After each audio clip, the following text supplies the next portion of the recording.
Good morning my all dear students. मैं हूं ज्योति शर्मा और मैं आप सभी का स्वागत करती हूं स्मार्ट स्टडी चैनल पे। तो यहाँ अपना नर्वस सिस्टम टॉपिक चल रहा था, जिसके अंदर अपना कुछ पोर्शन कंप्लीट हो चुका था। बाकी आप लोगों की पढ़ाई कैसी चल रही है आप लोग मुझे कमेंट सेक्शन में बताना ज़रूर। और अपने घर पे रह के पढ़ाई करते रहो, अपनी घर पे रहो, सेफ़ रहोगे, है ना। हॉस्टल वगैरह के चक्कर में मत पड़ो। घर वाले भी वैसे टेंशन में रहेंगे, आप लोग भी टेंशन में रहोगे। तो अपने घर पे रहो, सेफ़ रहो, अच्छे से अपनी पढ़ाई करो। अपना रूम अलग से सेट कर लो एक कि मेरे को यहाँ पढ़ना है, इतने घंटे पढ़ाई करनी है। तो आप सबका काफ़ी अच्छा चल रहा होगा आई थिंक। तो अपना चल रहा था, कौन सा टॉपिक चल रहा था, नर्वस सिस्टम चल रहा था। और एक बात मैं आपको ये बताने वाली थी कि मैं काफ़ी सारे कमेंट मैंने आप लोगों के देखे कि मैम लाइव क्लास लेके आओ, लाइव क्लास लेके आओ। तो अगर मैं लाइव क्लास लाती हूँ तो कितने बच्चे इस बात से एग्री करते हैं कि हाँ लाइव क्लास होनी चाहिए, तो आप कमेंट सेक्शन में मेरे को बताना। और ताकि मैं क्लास शुरू करूँ और मेरे पास कुछ बच्चे हों जो पढ़ना चाहते हों, ऐसे फिर मैं अकेले लाइव आके क्या करूँगी, है ना। तो आप लोग मेरे को बताना ज़रूर कि कितने बच्चे लाइव क्लास अटेंड करना चाहते हैं, जिनको कि अपने डाउट वगैरह में कोई प्रॉब्लम हो, फिर किसी तरह से अगर पढ़ रहे हैं, मतलब मान लो मैं कुछ बता रही हूँ आपको, तो कई बच्चे क्या है बाद में बताते हैं मैम आपका ये ऐसे करो ऐसे करो। तो ये सब आप मेरे को कमेंट सेक्शन में, लाइव अगर क्लास होती है अपनी, तो आप मेरे को कमेंट सेक्शन में ये सारी बातें बता सकते हैं, है ना। और अपनी अभी एग्ज़ाम डेट अपनी वही है 1 अगस्त, तो उसी को ध्यान में रख के आप अपनी पढ़ाई करते रहिए। और फालतू ज़्यादा सोचने की ज़रूरत है नहीं कि एग्ज़ाम पोस्टपोन्ड होगा, ये होगा वो होगा, पता नहीं क्या होगा क्या नहीं होगा। आप 1 अगस्त के हिसाब से अपनी तैयारी करते रहिए, ठीक है। एनसीईआरटी बायोलॉजी का देखो, मैं आपको हर रोज़ बताती हूँ, बायोलॉजी का 50% रोल है, 50% फिजिक्स एंड केमिस्ट्री का रोल है। तो अगर अपनी बायो स्ट्रॉन्ग है तो अपन 50% तो वैसे ही तैयार हैं, है ना। फिजिक्स केमिस्ट्री अपन आराम से फिर तैयार कर सकते हैं। तो बायो को आपका सीधा सा सिंपल सा तरीका है बायो को तैयार करने का, आप एनसीईआरटी पढ़ो अच्छे से, है ना। मैं नहीं कहती आप मुझसे ही क्लासेस लगाओ, आप जहाँ भी आपको अच्छा लगता है ना, जिस भी टीचर का आपको अच्छे से समझ में आता है ना, आप उससे पढ़ो। बस आपको समझ में आना चाहिए, आपके माइंड में कंसेप्ट बिल्डअप होने चाहिए। जितने आप अच्छे तरीके से चीज़ों को समझेंगे, जितने अच्छे तरीके से आपके कंसेप्ट आपके माइंड में होंगे ना, आप उतने ही अच्छे तरीके से एग्जाम को हैंडल कर पाओगे। देखो एग्जाम के अंदर जब भी अपन कोई क्वेश्चन देखते हैं ना, तो उस टाइम कुछ बच्चे क्या होते हैं, उनके माइंड में क्या आता है, हाँ ये पढ़ा था, इसका क्या था, ये था वो था, 1000 बातें दिमाग में आती हैं। और कुछ बच्चे ऐसे होते हैं उस क्वेश्चन को पढ़ा कि डायरेक्ट टीचर की शक्ल सामने आती है, जैसे वो जो बता रहा होता है, या फिर जो उन्होंने बुक में पढ़ा है, या फिर कहीं से भी, मतलब जहाँ से उन्होंने वो पढ़ा है ना, वो पूरा माइंड में स्कैन हो जाता है ऑटोमेटिकली। तो हमें उसी तरीके से पढ़ाई करनी है कि क्वेश्चन पढ़ा और हमारे माइंड में टीचर की शक्ल आ जाए कि हाँ उस टाइम टीचर ने हमें ये पढ़ाया था और ऐसे पढ़ाया था, है ना। तो उस टाइम सारे टीचर के एक्सप्रेशन भी हमें याद आते हैं, उसकी ड्रेस भी हमें याद आती है कि उसने क्या पहन रखा था, हम उस टाइम क्या सोच रहे थे, क्या पढ़ रहे, सभी हमें अपने आप अपने माइंड में आ जाता है। क्योंकि अगर अपन किसी भी चीज़ को फुली फोकस्ड होके पढ़ेंगे ना, तो वो जरूर ऐसे कोई बात नहीं है कि हमारे माइंड में आएगी नहीं, है ना। ब्रेन का काम ही क्या है, याद करने का काम है। तो आप जितना अपने ब्रेन को यूज़ करोगे, जितने आप अपनी पढ़ाई को स्ट्रॉन्ग बनाओगे, जितना आप अपने कंसेप्ट को स्ट्रॉन्ग करोगे धीरे धीरे, उतना ही आपके लिए काफ़ी इजी हो जाएगा नीट। बायो के अंदर आप क्वेश्चन देखना, पिछले साल के क्वेश्चन पेपर उठा के आप देख रहे क्वेश्चंस, इतने इजी क्वेश्चन आते हैं, बिल्कुल एनसीईआरटी की लाइन उठा के रखी होती है। तो आपको एक तो क्या करना है कि कोई भी वीडियो लेक्चर या फिर जहाँ से आप पढ़ रहे हैं, आप किसी ने कोचिंग ज्वाइन करेगा, कोचिंग की ऑनलाइन क्लासेस चल रही हैं किसी की, तो किसी ने ऐसे किसी भी मतलब किसी यूट्यूब प्लेटफॉर्म पे किसी और का क्लासेस ज्वाइन कर रखी है, किसी टीचर से पढ़ रहे हैं, या फिर कुछ ऐसे जो रैंडमली पढ़ाते हैं उनसे पढ़ते हैं। कुछ ऐसे भी बच्चे हैं जो किसी से नहीं पढ़ते, खुद अपना सेल्फ स्टडी करते हैं, एनसीईआरटी से पढ़ते हैं। आप जैसे भी पढ़ते हैं ना, आपके माइंड में ये होना चाहिए कि पूरा जो भी पढ़ा है वो पूरा एकदम से आपको क्लियर होना चाहिए, सारे टॉपिक एक दूसरे से रिलेट होने चाहिए। कोई टॉपिक हम रेस्पिरेटरी सिस्टम में हम पढ़ के आते हैं, डिजीज पढ़े, मान लो हमने रेस्पिरेटरी सिस्टम का अस्थमा पढ़ा, जब ह्यूमन हेल्थ एंड डिजीज पढ़ेंगे तो वहाँ भी अस्थमा आएगा मानो, तो उस अस्थमा और ये अस्थमा एक ही तो बात है। तो हम उन दोनों को कि ये तो मेरा पढ़ा हुआ है पहले से, मेरे को आता है अच्छे से, ये बात आपके माइंड में होनी चाहिए। जैसे फिर दूसरा एग्जांपल लो, आप मतलब मान लो आपने डाइजेस्टिव सिस्टम पढ़ रहे हो, डाइजेस्टिव सिस्टम के अंदर आप ग्लूकोज का ऑक्सीडेशन होता है, ये प्रोसेस होती है, तो ये ग्लूकोज का फिर क्या होता है, ट्रांसपोर्टेशन होता है। तो हमें डाइजेस्टिव को सर्कुलेटरी से रिलेट करना है, रेस्पिरेटरी से रिलेट करना है। जब हम चीज़ों को रिलेट करके एक दूसरे से पढ़ेंगे ना कि हाँ ये यहाँ से आई, फिर यहाँ गई, इतने सिस्टम इसमें यूज हुए, और ह्यूमन फिजियोलॉजी के अंदर अपने सारे जो बॉडी के अंदर जितने भी फंक्शन होते हैं वो सारे ह्यूमन फिजियोलॉजी के अंदर आते हैं। ठीक है, और एक आपका ये भी डिमांड थी कि मैम जो सिलेबस है वो सिलेबस आप एक बार पूरा बता दो हमें कि कौन सा सिलेबस क्या क्या है, कौन कौन से उसके अंदर टॉपिक हैं और किस टॉपिक से कितने क्वेश्चन आते हैं। तो हमें कौन सा टॉपिक ज़्यादा स्ट्रॉन्ग करना है, कौन सा टॉपिक ऐसा है जिसको हम थोड़ा पढ़े तो काम चल जाएगा, है ना। तो ये वीडियो मैं आपके लिए मैं उसको करती हूँ तैयार, कल आपके लिए मैं वो एक वीडियो डाल दूंगी कि वो तो मैं आपको फिजिक्स केमिस्ट्री का भी बता दूंगी, क्योंकि सिलेबस मैंने पूरा देखा हुआ है कि फिजिक्स केमिस्ट्री के अंदर कौन से टॉपिक से कितने क्वेश्चन आते हैं, है ना। और बायो का तो मैं आपको बता ही दूंगी अच्छे से। तो आपको सबसे पहले फिर वो टॉपिक ज़्यादा तैयार करने हैं जिनसे ज़्यादा क्वेश्चन आते हैं। मान लो भैया अपना ह्यूमन फिजियोलॉजी है, इससे काफ़ी सारे क्वेश्चंस आपको नेट के अंदर देखने को मिलते हैं। तो पहले आप ह्यूमन फिजियोलॉजी को ही तैयार करो ना अच्छे से। जब आपका ह्यूमन फिजियोलॉजी अच्छे से क्लियर हो जाएगा उसके बाद अपना नेक्स्ट टॉपिक ले लो, इवोल्यूशन है उससे काफ़ी क्वेश्चन आते हैं, जेनेटिक्स है उससे काफ़ी क्वेश्चन आते हैं। तो ह्यूमन फिजियो के बाद अपन जेनेटिक्स शुरू करेंगे अपना। और अब मेरे को लाइव के बारे में आप मेरे को बताना जरूर कि लाइव क्लासेस अगर मैं लूँ तो कितना हेल्पफुल होगा आपके लिए भी और मेरे लिए भी, है ना। और एक बात और, जेनेटिक्स अपना अगला टॉपिक होगा, या फिर आप लोग मुझे कोई टॉपिक दूसरा बता दो जो आपको डाउट लग रहा है कि नहीं मैम पहले तो बॉटनी का ये होना चाहिए या फिर बायोमोलिक्यूल होना चाहिए, इवोल्यूशन होना चाहिए। जो भी टॉपिक आप कहोगे वो नेक्स्ट क्लास अपन, जैसे ही अपना नर्व सिस्टम खत्म होगा, एंडोक्राइन की 4-5 क्लासेस आएंगे, उसके बाद अपन अपना टॉपिक शुरू करेंगे जेनेटिक्स। मेरे हिसाब से अपन जेनेटिक्स शुरू करेंगे। आप लोगों को कौन सा अच्छा लगता है वो मुझे बता देना, मैं वही पढ़ा दूंगी आप लोगों को, ठीक है। और एक बात और कि जब भी आप वीडियो लेक्चर अटेंड करते हैं ना, तो बिल्कुल आप शांति से बैठ के किसी तरह का कोई टेंशन में मत रहा करो, कोई दिमाग में डिप्रेशन वगैरह। बच्चे ऐसे पढ़ रहे, यहाँ पढ़ रहे, बायोलॉजी माइंड में चल रहा है, मेरे को फिजिक्स नहीं आ रहा, मेरा फिजिक्स अब लॉ ऑफ मोशन नहीं रह रहा है, मेरे को इलेक्ट्रोमैग्नेटिक नहीं आता, फलाना नहीं आता, ढिमका नहीं आता, ये नहीं आता, वो नहीं आता। ये सब आप बाद में सोच लेना, जब आप रिलैक्स होके बैठे हो ना, जब आप अपना एनालिसिस कर रहे हो। ये सब आप कब करना है, जब आपने कोई टेस्ट दिया और उसके अंदर आपके मार्क्स जो है, जिस हिसाब से मार्क्स आए हैं, कितने आपने सही किए, कितने गलत कर दिए, नेगेटिव में कितने चले गए, कौन से टॉपिक से आपके गलत हो गए, कौन सा कंसेप्ट कमजोर है जिसकी वजह से आपका ये क्वेश्चन गलत हो गया। तो ये सब आप जब एक बार बैठ के फुली फोकस्ड होकर इस चीज़ को भी एनालिसिस करो, आप अपने आप को एनालिसिस करो हर एग्जाम के बाद, हर टेस्ट के बाद। देखो अगर किसी ने कोचिंग ज्वाइन कर रखी है तो हर संडे को टेस्ट होता है उनका, या फिर आप यूट्यूब पे ऑनलाइन प्लेटफॉर्म ज्वाइन कर रखा है तो वहाँ पे भी टेस्ट होता है। तो उस टेस्ट को, किसी के पास बहुत सारे वो पैकेज वगैरह होते हैं मॉड्यूल, आप उनको पढ़ो, उनके क्वेश्चन सॉल्व करो, तो आपको पता चलेगा कि मेरे को कितना आता है, कितना मेरा क्लियर है, कितनी मेरे को प्रैक्टिस और ज़्यादा करनी है। वहाँ पे आप क्वेश्चन पढ़ोगे कि ये वाला क्वेश्चन उस टॉपिक से है लेकिन मुझे आता नहीं है, तो आपको पता चल गया ना मेरे को वो टॉपिक नहीं आता, तो आप सीधा वहाँ से जाके वो टॉपिक पढ़ सकते हैं जब सारे क्वेश्चन कर लें आप, है ना। तो आप लोग काफ़ी अच्छे से मेहनत करते रहिए। और आज अपन अपना शुरू करते हैं। चलो, अपना चल रहा था टॉपिक कौन सा, नर्वस सिस्टम। देखो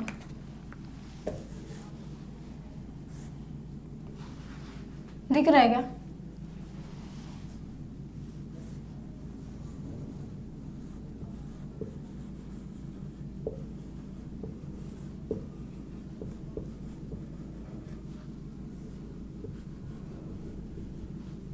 ठीक है, नर्वस सिस्टम के अंदर अपन पढ़ते हैं कि जो भी बॉडी के अंदर, मान लो किसी ने टच का सेंसेस है, फील उसका हीट का है, हॉट का है, जो भी सिग्नल सारे जितने भी आते हैं वो सेंसरी न्यूरॉन से आते हैं, ब्रेन तक जाते हैं, एनालिसिस होता है, करना क्या है वो मोटर न्यूरॉन लेके वापस सिग्नल वापस आता है। ये सारे मैंने आपको बता दिया था किसके अंदर, स्पाइनल कॉर्ड के अंदर, है ना। कल मैंने आपको बताया था, स्पाइनल कॉर्ड कराया था मैंने आपको कल। ये ब्रेन, ठीक है, ये अपनी स्पाइनल कॉर्ड, ठीक। ब्रेन के अंदर ग्रे मैटर होता है बाहर की साइड, ये बात आप याद रखना। और स्पाइनल कॉर्ड के अंदर ग्रे मैटर होता है अंदर की साइड।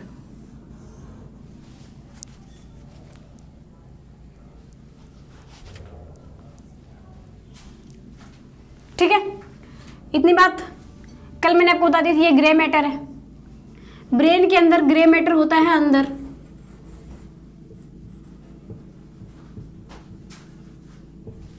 ठीक है, जबकि स्पाइनल कॉर्ड के अंदर ग्रे मैटर होता है बाहर। सॉरी, उल्टा बोल गई, यहां अंदर बाहर होता है, यहां अंदर होता है।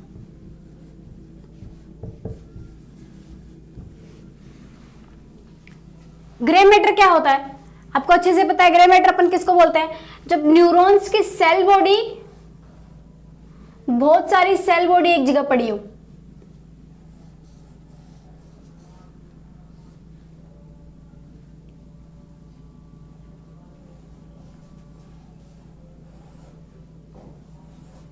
है ना। तो ये सेल बॉडी का ये ग्रुप ऑफ सेल बॉडी है, ये कैसा कलर का होता है, ग्रे कलर का होता है। इसी वजह से इस पार्ट को अपन बोल देते हैं क्या बेटा, ग्रे मैटर। समझ रहे हो आप मेरी बात को, इस पार्ट को क्या बोलते हैं, ग्रे मैटर। एक्सॉन्स जो होते हैं एक लंबी पतली ट्यूब जैसी होती है, तो ये पतला पार्ट होता है जो कि किस कलर का दिखाई देता है अपने को, व्हाइट कलर का दिखाई देता है। इसलिए हम माय डियर स्टूडेंट्स इसको बोलते हैं व्हाइट मैटर। दिख ही नहीं रहा क्या, नीचे लिख दूं, यहाँ लिख दूं WHITE। इस पार्ट को अपन क्या बोलते हैं स्टूडेंट्स, इसको बोलते हैं व्हाइट मैटर। अभी भी नहीं दिख रहा, कोई दिक्कत नहीं है, मैंने व्हाइट मैटर लिखा, आपको पता है, ठीक है। ये बात समझ में, ग्रे मैटर बाहर की साइड होता है, अंदर की तरफ कौन सा होता है, व्हाइट मैटर होता है, ठीक है। अब यहां से मान लो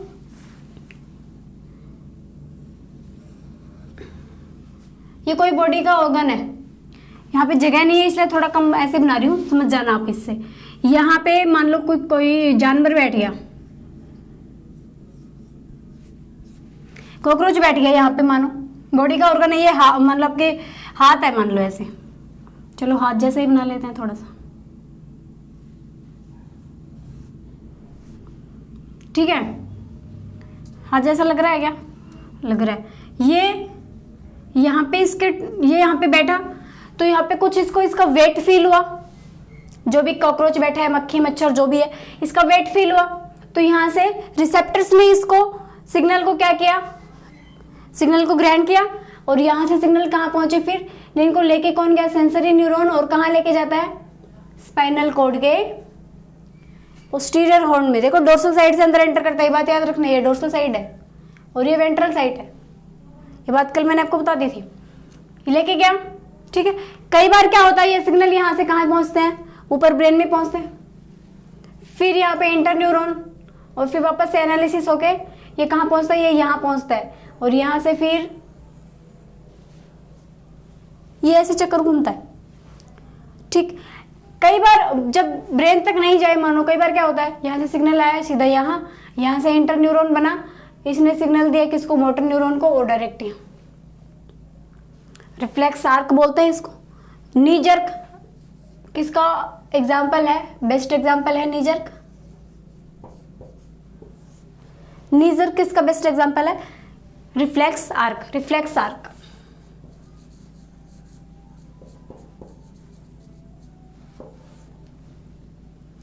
सही बात है, इतनी बात क्लियर हो गई आप लोगों को। ये मैंने कल आपको करा दिया था, आज आपको रिकैप करा रही हूँ, ठीक। उसके बाद आप एक पॉइंट ये नोट करना कि ये जैसे स्पाइनल कॉर्ड है,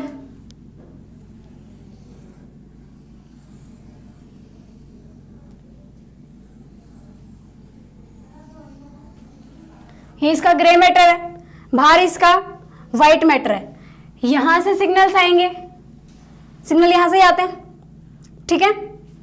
ये कौन सी साइड है, डोर्सल साइड है, और ये कौन सी साइड है, वेंट्रल साइड है, ठीक। यहां से सिग्नल आते हैं, ब्रेन तक जाते हैं, वापस आते हैं, और यहां से एंटर करेंगे यहाँ, फिर यहाँ से बाहर, ये किसके पास पहुंचेंगे, इस सेंसरी ऑर्गन, जो यहाँ पे ऑर्गन होगा उसके पास पहुंचते हैं, ठीक है। क्लियर हुई बात, समझ में आया इतना। अब देखो आगे,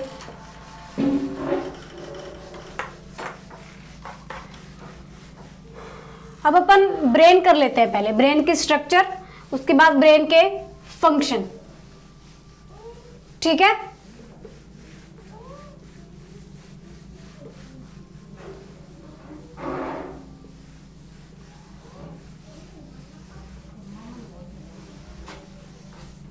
ठीक, देखो मैंने आपको बताया था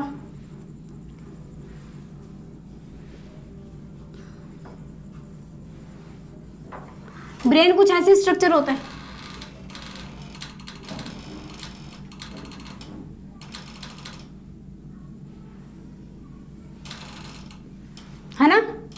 कुछ ऐसा होता है ब्रेन।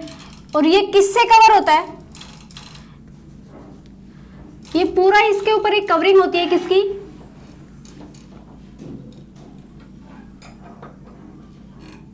इसको कवर कौन करके रखता है बाहर से? क्रेनियम।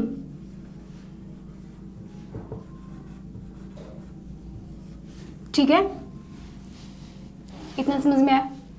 ब्रेन की कवरिंग मतलब ब्रेन जो कंप्लीट एक बॉक्स के अंदर बंद है, उस पूरे पार्ट को अपन बोलते हैं मिला के क्रेनियम।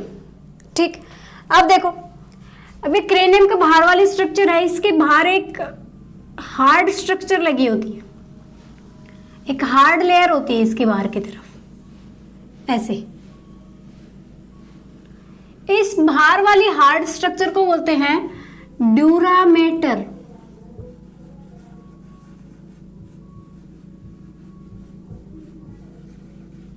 ठीक है, ड्यूरामेटर बोलते हैं। और ये क्या करती है? ये प्रोटेक्शन का काम करती है, जो कि काफी क्या होती है, ये बहुत ही स्ट्रोंग होती है। ठीक है, बहुत ही स्ट्रोंग होती है। और ये किसका काम करती है? प्रोटेक्शन का काम करती है। ठीक, अब एक कवरिंग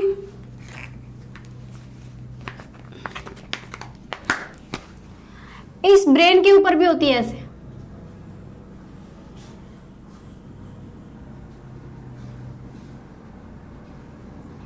समझ रहे हो बात को? पेन नहीं चल रहा,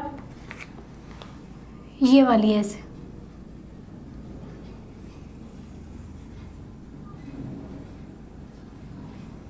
ठीक, इसको बोलते हैं पायामेटर।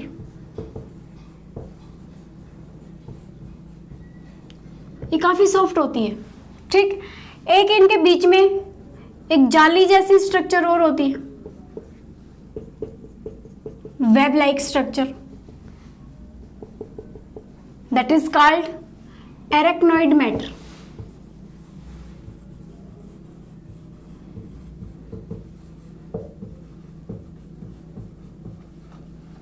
एरेक्नोइड का मतलब एक तरह से वेब ही होता है, वेब। ठीक है, दिख रहा है क्या आपको? मैंने कहाँ लिख दिया? ऊपर लिख दिया क्या? दिख तो रहा है। एरेक्नोइड मैटर बोलते हैं इसको। इतने समझ में?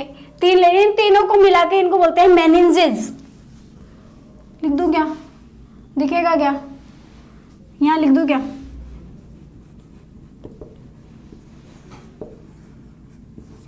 मेनिन्जेस कौन कौन सी हो गई?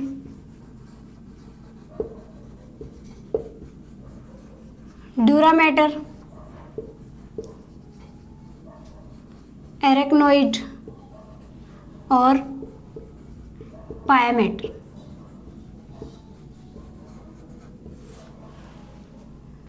आया समझ में? कितनी हो गई मेनिन्जेस? कितनी हो गई? 3 हो गई। Dura mater, pia mater, arachnoid matter. Dura mater सबसे बाहर वाली और सबसे स्ट्रॉन्ग, जो कि क्रेनियम से अटैच होती है। ठीक है, अगली वाली कौन सी? जो ब्रेन से अटैच होती है, सबसे अंदर वाली, जिसको बोलते हैं अपन पायामेटर। ठीक, एक फिर इन दोनों के बीच में एक वेब लाइक स्ट्रक्चर होती है, इसको बोलते हैं एरेक्नोइड मैटर। एरेक्नोइड का मतलब भी क्या होता है? वेब। इतना समझ में आया? इतनी बात क्लियर हुई? आगे चलें। अब देखो, ब्रेन के मैंने आपको कितने पार्ट बताए थे, यहाँ बता दूं क्या? ये बात मैं आपको काफी बार बता चुकी हूँ। ब्रेन के मैंने 3 पार्ट बताए आपको। फोर ब्रेन,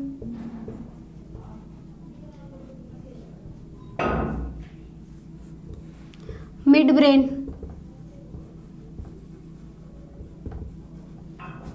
और hind brain.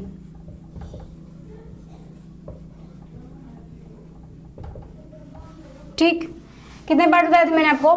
4 brain, mid brain और हाइंड ब्रेन। इसके अंदर 2 पार्ट सेरिब्रम और डायनसेफेलोन।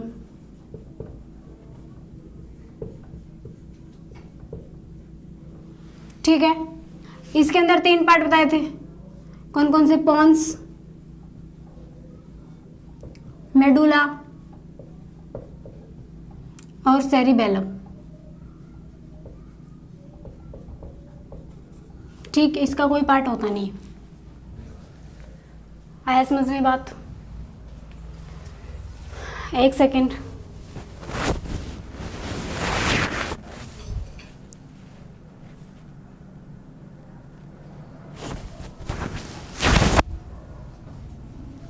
इतनी बात समझ में आई आप लोगों को? देखो, ब्रेन की सबसे बाहर वाली कवरिंग जिसको बोलते हैं क्रेनियम, जैसे ये खोपड़ी है ना अपनी, क्रेनियम, ठीक, इसका ये हार्डेस्ट स्ट्रक्चर इसके अंदर है, सबसे अंदर वाली सबसे बाहर वाली लेयर जिसको है उसको बोलते हैं ड्यूरामेटर, ठीक है। एक ब्रेन को कवर करके रखती है काफी सॉफ्ट लेयर होती है जिसको बोलते हैं पायामेटर। इन दोनों के बीच में एक अरेक्नोइड मैटर, यहाँ तक किसी को कोई डाउट नहीं है। उसके बाद मैंने ब्रेन के पार्ट बताए आपको। ब्रेन के कितने पार्ट होते हैं? 3 पार्ट होते हैं। फोर ब्रेन सबसे आगे वाला, मिड ब्रेन और सबसे पीछे वाला कौन सा? Hind brain. फोर ब्रेन के अंदर अपन सेरिब्रम पढ़ते हैं, ये वाला जो आप देख रहे हो ना, ब्रेन का सबसे बड़ा पार्ट है और सबसे ज्यादा कन्वोल्यूटेड है, ठीक है। ये क्या बोलेंगे इसको? सेरिब्रम। और एक इसका डायनसेफेलोन। डायनसेफेलोन पार्ट जो इसके अंदर होता है, दिखते इन दोनों के बीच में होता है, दोनों ये जो हेमिस्फेयर होता है ना, दो ब्रेन के ये जो 2 पार्ट है ना, ये ऐसे अटैच होते हैं एक दूसरे से।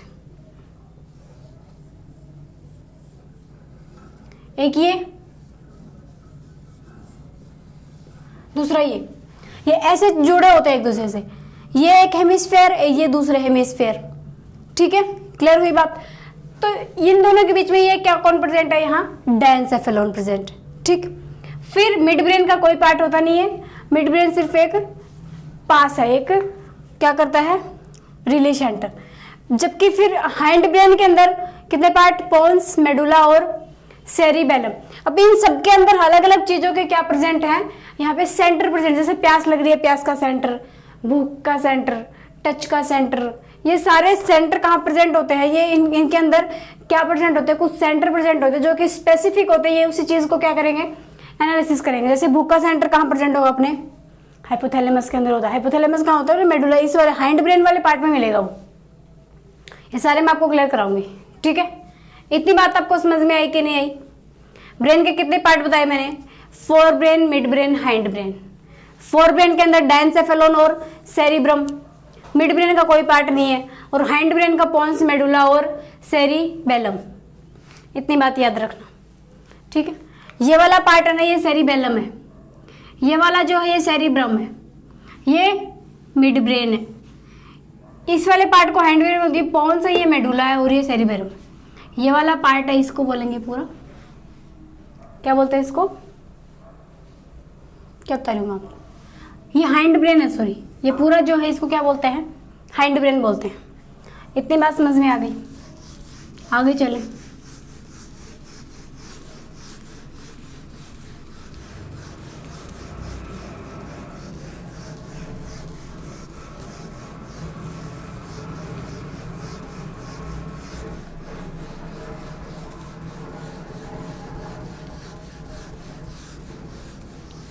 अब देखो, पीछे से शुरू करते हैं। जैसे ये कोई बंदा है और ये ऐसे खड़ा है, सो आप इसको पीछे से क्या देख रहे हो? इसका हाइंड ब्रेन देख रहे हो, ठीक है। यहां से अपन व्यू देखते हैं, कैसा दिखता है? ये स्पाइनल कॉर्ड है,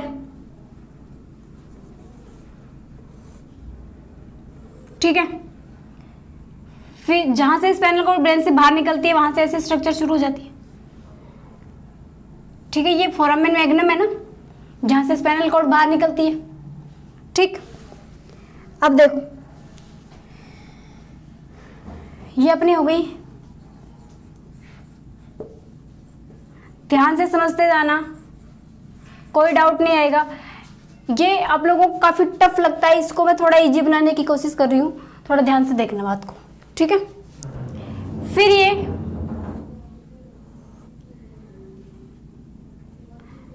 हाइंड ब्रेन का पार्ट शुरू हो गया, कौन सा? मेडुला। ये क्या है? मेडुला, मेडुला ओब्लोंगेटा, ठीक। इसके बाद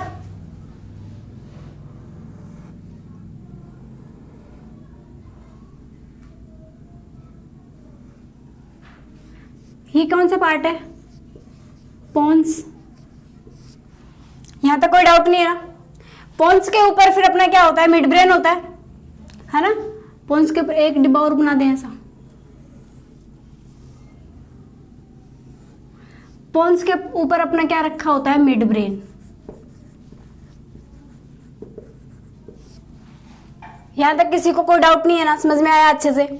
स्पाइनल कॉर्ड, ठीक है। अब देखो, आप यहां से देखते हैं ना, तो इसके अंदर एक ट्यूब लाइक स्ट्रक्चर ऐसे जारी होती है, ठीक है। इसको बोलते हैं,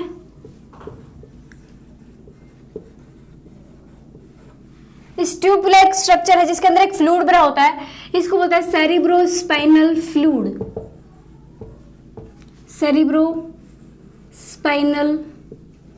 फ्लूइड, है ना। ये वाली जो ट्यूब है ना, ये अपने मेडुला के अंदर आके थोड़ा क्या हो जाती है, ब्रॉड हो जाती है, और ये ऐसी स्ट्रक्चर बनाती है, ऐसी ट्राइंगल शेप बनाती है ऐसे, जिसके अंदर भी फ्लूइड भरा है। ये अपना बन जाता है क्या, फोर्थ वेंट्रिकल।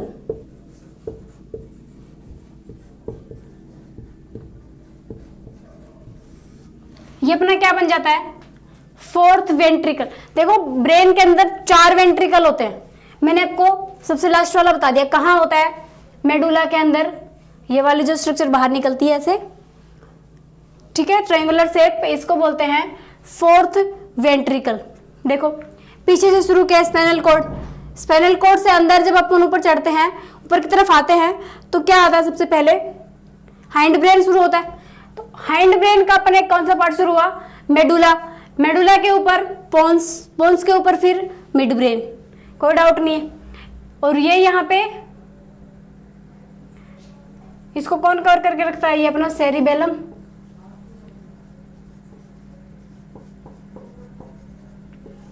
है ना। ये अंदर ये दिखता क्यों नहीं है, क्योंकि इसको कौन कवर करके रखता है, सेरिबेलम कवर करके रखता है। यहां तक डाउट क्लियर हुआ, आगे चले। अब देखो, एक यहां पे एक वेंट्रिकल लाइक स्ट्रक्चर एक और देखने को मिलती है अपने को, कुछ ऐसे,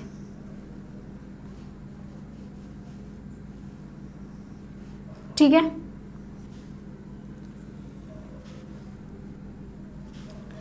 इसके एक एग लाइक स्ट्रक्चर यहां होती है, दूसरी एग लाइक स्ट्रक्चर यहां होती है, इनको बोलते हैं थैलेमस।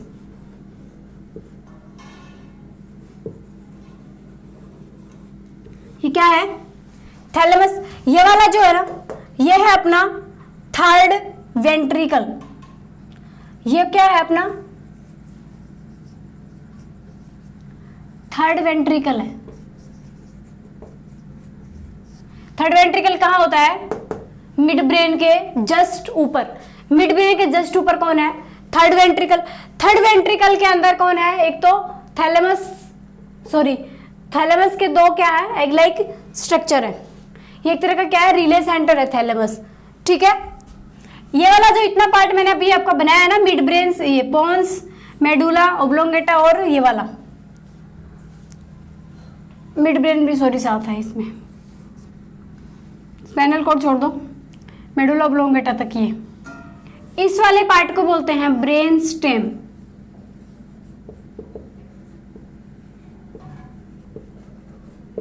ठीक है। इस वाले पार्ट को क्या बोलते हैं, ब्रेन स्टेम।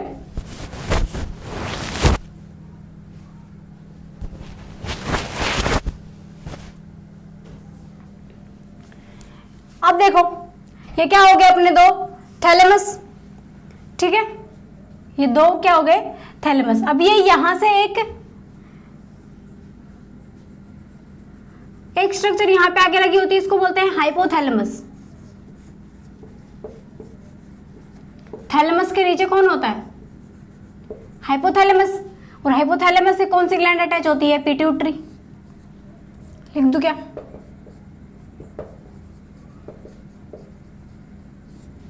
कौन सी ग्लैंड अटैच होती है यहाँ पे, पिट्यूटरी ग्लैंड अटैच होती है।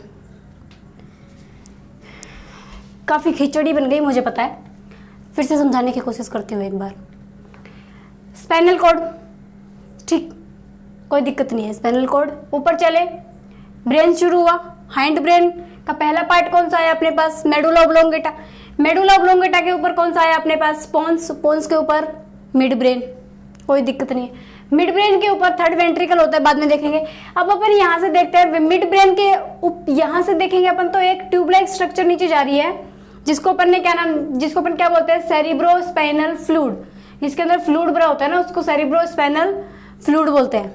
ठीक, अब ये सेरिब्रोस्पाइनल फ्लूइड जो ट्यूब लाइक स्ट्रक्चर जा रही है, ये आगे जाके ब्रॉड हो जाती है कि ट्रायंगुलर शेप स्ट्रक्चर बनाती है, जिसको बोलते हैं फोर्थ वेंट्रिकल, जो कि कहाँ बनाती है? ये मेडुला के अंदर बनाती है। कोई डाउट नहीं है यहाँ तक। अब देखो मिड ब्रेन के ऊपर एक वेंट्रिकल, वेंट्रिकल का मतलब क्या होता है? एक तरह से कोई खाली जगह, एक बॉक्स है जो खाली जगह बच गई, स्पेस, खाली जगह, खाली स्पेस होता है ना, उसको बोलते हैं वेंट्रिकल। ठीक है, तो एक थर्ड वेंट्रिकल है, इसके अंदर यहाँ पे दो सेंटर है, दो एग लाइक स्ट्रक्चर है, जिसको क्या बोलते हैं अपन?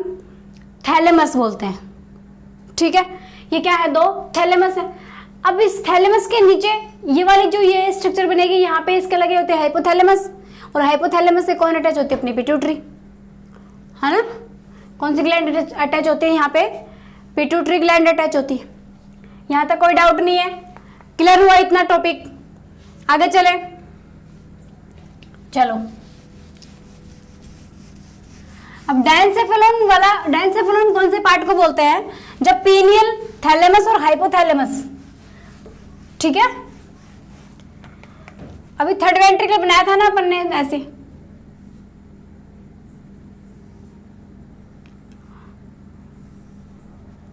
यहाँ पे थैलेमस, एक थैलेमस, ये यहाँ पे हाइपोथैलेमस, और ये यहाँ पे पिट्यूटरी।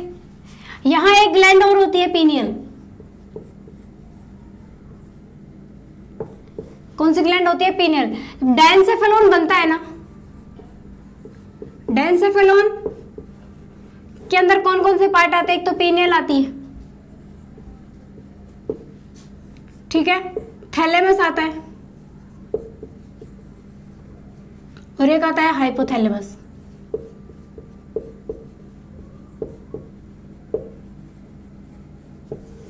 बात समझ में आई? कौन कौन आता है? डायंसेफेलोन के अंदर पीनियल आता है, हाइपोथैलेमस आता है, और थैलेमस आता है। पीनियल को एपिथैलेमस भी बोलते हैं। ठीक है, बाकी अपन कल करेंगे नेक्स्ट क्लास के अंदर। कमेंट सेक्शन में मेरे को बताना लाइव के लिए कितने बच्चे राजी हैं। Thank you so much.